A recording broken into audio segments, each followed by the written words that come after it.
Hello, welcome back. In previous lessons, we calculated the electric field of continuous distributions of charges in 1D and 2D. Let's solve a simple example in 3D now.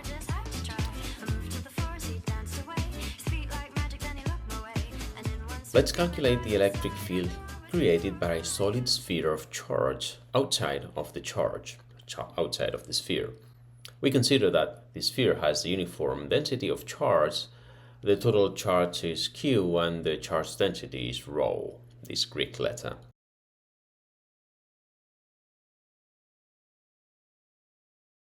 For simplicity, we will choose the origin to be at the center of the sphere. For this goal, we need, as usual, to think of a reasonable differential of charge, which we will integrate later.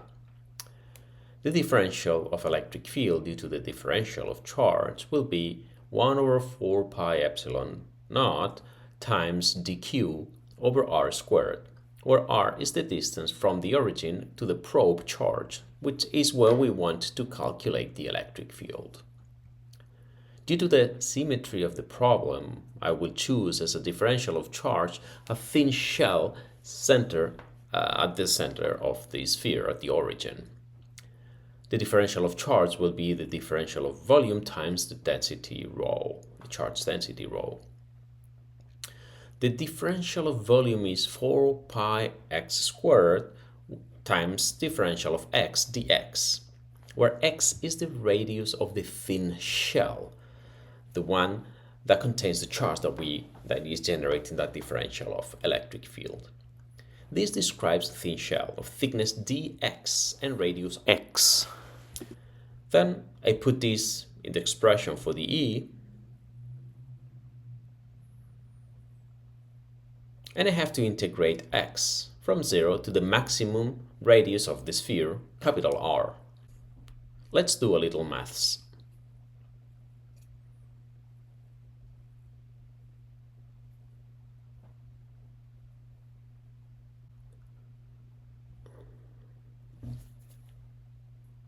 When we substitute x between 0 and capital R, then we see that 4/3 of pi r cubed is the volume of the sphere, and the volume times the density is just the total charge of the sphere.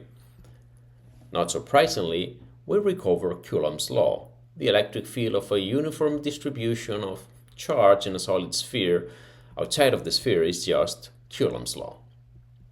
Let's think about this for a moment. This means that the electric field is the same as if all the charge was a point charge concentrated at the center of the sphere. If you are near the surface of the sphere, let's say at capital R plus some delta R, yes, there will be a portion of the sphere very close to you and another portion far from you. The effects compensate and you feel the electric field of a point charge placed at the origin.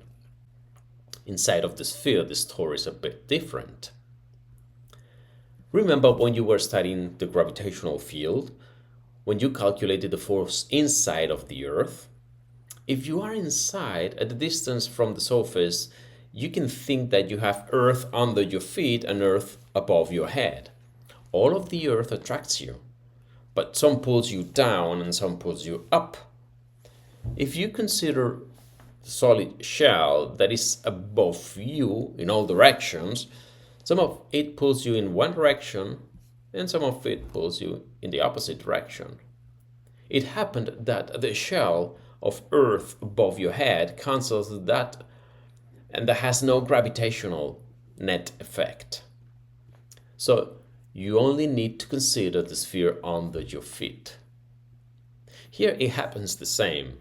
If you want to calculate the electric field inside of the sphere, you only need to consider the smaller sphere that is between that point where you put the probe and the origin, the center of the sphere. The remaining charge cancels out and has no effect and generates no net electric field. Let's calculate the integral in this case. calculate the electric field at the distance a from the origin, and all the charge below that point contributes, but not the charge above. Let's do some maths.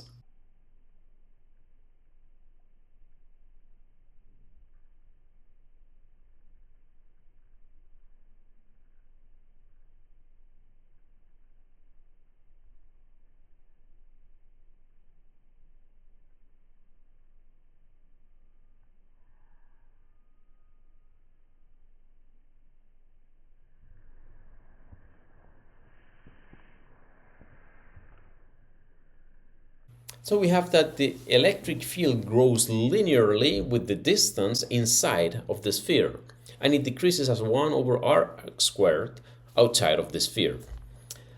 So at the origin, also the electric field is 0. May science be with you.